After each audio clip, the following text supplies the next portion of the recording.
Today, we are diving into retired Colonel Douglas Macgregor's pretty blunt assessment of U.S. foreign policy, and we're going to be looking at some major global hotspots from the Middle East to Venezuela and, of course, Ukraine. So here's how we're going to break it down. We'll kick things off with what Colonel Macgregor sees as the core ideology driving U.S. foreign policy.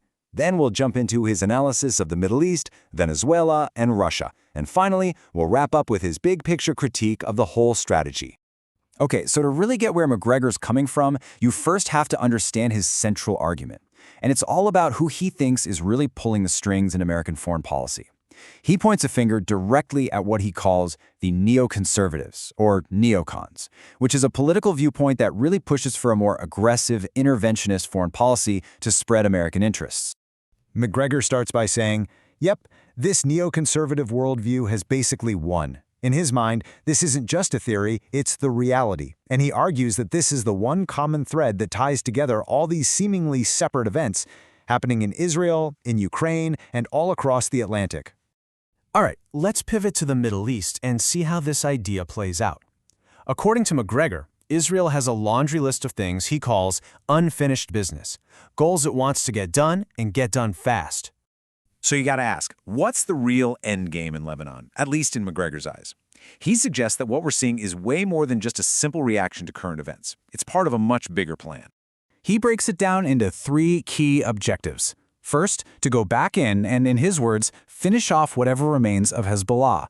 Second, to put serious pressure on the Lebanese government. And third, what he sees as the ultimate goal, to formally annex territory in southern Lebanon. And this is where it all clicks into place for his argument. He sees these actions in Lebanon not as the main event, but as just setting the stage for a much bigger confrontation with Iran. He calls the connection very obvious. Now, this is where it gets even more complicated. Let's bring Russia into the mix. Macgregor points to this really significant move by Moscow that he thinks tells you everything you need to know about their intentions in the region. He argues that by pulling its citizens out of Israel, Russia is basically clearing the decks. It gives them, and I'm quoting him here, greater freedom of action to potentially step in on Iran's behalf without having to worry about Russian casualties. He says the Russians have been crystal clear. They want to make sure Iran survives. All right, let's switch gears and head over to our own hemisphere, to Venezuela. Macgregor gives a pretty scathing review of U.S. actions there, arguing that the whole thing was pushed forward without any real strategic thought. You might remember this off-the-cuff comment President Trump made in a press conference. Macgregor points to this as a sign that the thinking was, well, we'll just go in and take over. But here's the thing. Macgregor looks at that statement and says, hold on a second. He's convinced there was never a real coherent plan.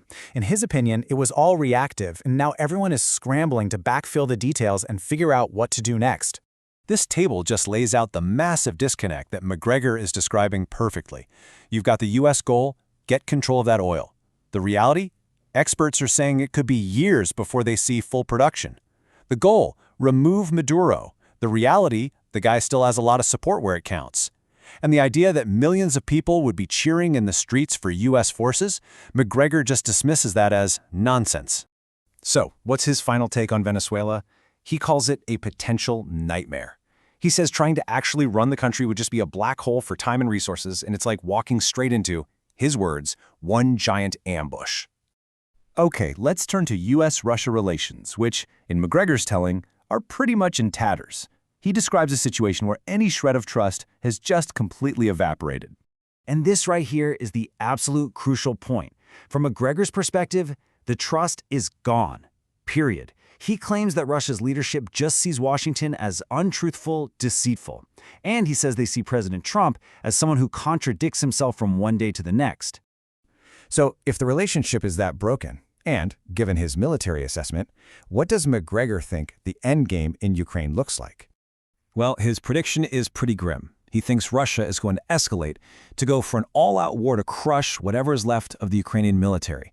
He says he wouldn't even be surprised if they crossed the river, took Odessa, and even moved into Kyiv, just to make it painfully clear that they can come and go as they please and that no one can stand against them. And that brings us to the final piece of the puzzle. Macgregor kind of zooms out here to describe the fundamental philosophy he thinks is guiding all these U.S. actions on the world stage, tying everything we've talked about together. He uses this really vivid metaphor, a baseball bat. He says the administration's policy is basically one of bullying others into submission. The idea is that if you're standing over everyone with that baseball bat, which is the U.S. military, that's considered a good way to conduct foreign policy. But here is his big warning. He says this approach just isn't sustainable. He believes that at some point, the rest of the world is going to react, and that the U.S. is getting dangerously close to reaching the limits of his bullying. And that really leaves us with the central question hanging over this entire analysis.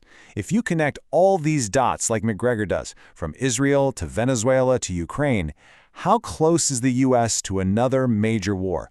As the original interviewer asked, are we sleepwalking into it,